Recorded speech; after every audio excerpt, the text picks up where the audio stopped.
Hey there, Jenn Lawlor here, and in this short video, I'm going to explain why people who have internalized shame so often experience anxiety, overthinking, and hypervigilance. To begin with, let's quickly recap what I mean when I refer to toxic shame, chronic shame, or internalized shame. All of these terms refer to the experience of having a part or parts of yourself that truly believe with 100% conviction that they're disgusting, unworthy, unlovable, or broken. At some point in your life, you either experienced an acutely shaming experience or a series of shameful experiences that left shame inside you in an undigested, chronically active state. Now, it's important to note that these chronically shamed parts of yourself most often live entirely in our subconscious. So they're easy to overlook.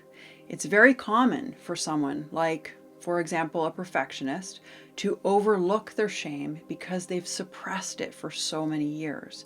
It's like they've put the parts of themselves that feels and believes without a shadow of a doubt that they're inferior. It's like they've put those parts in a cage and locked them up. So often we can only recognize shame through a person's behavior and the inner conflicts that they have. Now, although these shamed parts of yourself may be locked in a cage out of your conscious awareness, they are still very much a part of you, and they still communicate by way of thoughts, behaviors, and emotions. Now, I want you to imagine for a moment that you're carrying around a shamed part of yourself in your subconscious that feels and truly believes that you're worthless. That this part has absolutely nothing of value to offer.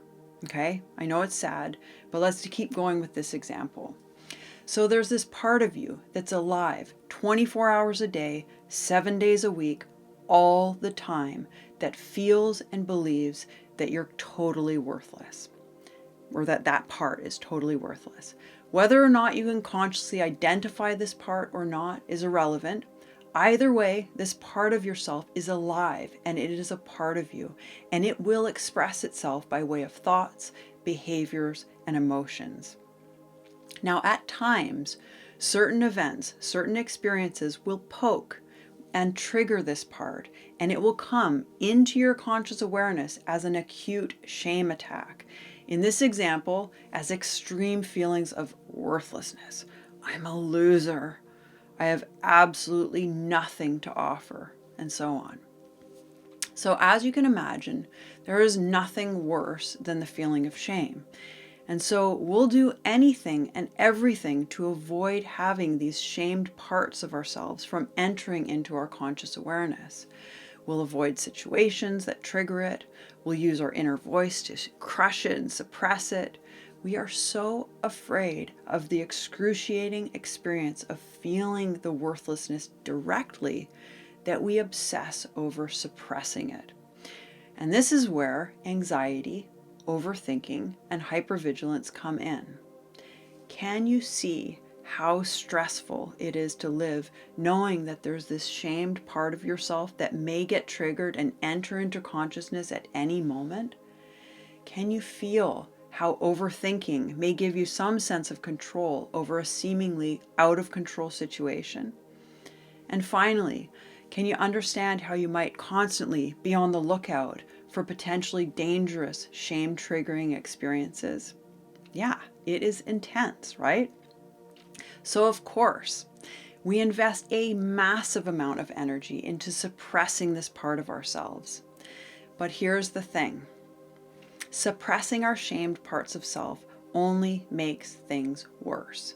The shame builds each and every day as we reaffirm the shamed part's beliefs by keeping them cut off and unheard.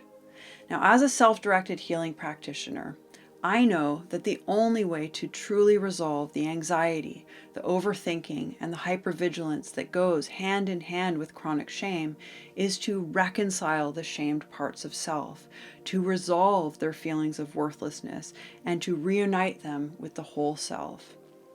And the only way to do this is by feeling and metabolizing in your body the shame, the worthlessness, that that part of you feels. Now, once the shame has been fully felt, fully metabolized, it will simply dissolve. And the anxiety, the overthinking, and the hypervigilance will dissolve along with it, because there won't be anything left to be afraid of or to need to control. So if this approach to healing shame, anxiety, overthinking, and hypervigilance, if it interests you, then I recommend that you sign up for my free 40-minute self-directed healing masterclass, where I will guide you step by step through a process of finding, processing, and releasing suppressed emotions. To access the masterclass, just click the link down in the description down below to get instant access to this free masterclass. And please don't forget to click like on this video to show your support. Leave a comment down below, ask any questions, give me some feedback, and of course subscribe to my channel if you want to see more videos on the topic of healing trauma, chronic shame, anxiety, depression, low self-esteem, and so on. I'll see you in the next video.